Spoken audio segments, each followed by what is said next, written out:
കുറച്ച് നാൾ മുമ്പ് വരെ ഇൻസ്റ്റാഗ്രാമിലും യൂട്യൂബിലുമൊക്കെ വൈറലായിക്കൊണ്ടിരുന്ന ഒരു ഐറ്റമാണ് ഈ ഒരു സംഭവം എന്ന് പറയുന്നത്. അന്നൊന്നും ഞാൻ ചെയ്ത് നോക്കിയില്ല. ഇന്നതേ നല്ല അടിപൊളി ഒരു വഴുതനങ്ങ കിട്ടിയിട്ടുണ്ട്. അപ്പം വൈറലായിരിക്കുന്ന സമയത്തൊന്നും നമ്മൾ ചെയ്ത് വീഡിയോ ഇട്ടാൽ ആരും കാണാനില്ല കേട്ടോ. അപ്പോൾ ആ വഴുതനങ്ങ സ്ലൈസായിട്ട് കട്ട് ചെയ്തിട്ട് ഇങ്ങനെ ഇതേപോലെ കുറുകയും മറുകയൊക്കെ നല്ലൊരങ്ങ് വരഞ്ഞു കൊടുക്കണേ. അതിനുശേഷം അതിലേക്ക് മുളക് പൊടിയും മഞ്ഞപ്പൊടിയും കുരുമുളക് പൊടി ഇഞ്ചി വെളുത്തുള്ളി പേസ്റ്റ് എല്ലാം കൂടെ അരച്ചത് ചേർത്ത് നന്നായിട്ട് അങ്ങ് അരപ്പ് ചേർത്ത് കൊടുക്കണം കേട്ടോ. ഇനിയിപ്പോൾ ഇതിനെ നല്ല തിളച്ച എണ്ണയിലോട്ട് ഇങ്ങനെ കറിവേപ്പില ഇട്ടതിന് ശേഷം തിരിച്ചും മറിച്ചും ഇട്ട് ഒരു 3-4 മിനിറ്റ് സ്ലോ കുക്ക് ചെയ്തെടുത്താൽ നല്ല അടിപൊളി വഴുതനങ്ങ ഫ്രൈ ആയിട്ടുണ്ട് കേട്ടോ.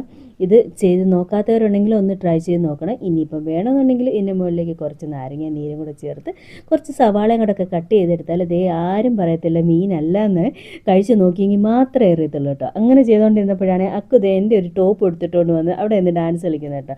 അപ്പോൾ ഇന്നത്തെ നമ്മുടെ ലഞ്ച് കൂടെ ഒന്ന് കാണട്ടെ. അപ്പോൾ ലഞ്ചിന് തക്കാളിയും സവാളയും കൂടെ ഒക്കെ ഇട്ടുള്ള ഒരു ചെറിയൊരു കറിയും പിന്നെ ഈ വഴുതനങ്ങ ഫ്രൈയും മുട്ട പൊരിച്ചതും പിന്നെ ഒരു തോരനും ഉണ്ടായിരുന്നു കേട്ടോ. നല്ല ടേസ്റ്റ് ആയിരുന്നു കേട്ടോ. ഈ ഒരു വഴുതനങ്ങ ഫ്രൈ മാത്രം മതി ചോറ് കഴിക്കാനായിട്ട്. അപ്പോൾ എല്ലാവരും ഒന്ന് ട്രൈ ചെയ്ത് നോക്കുക.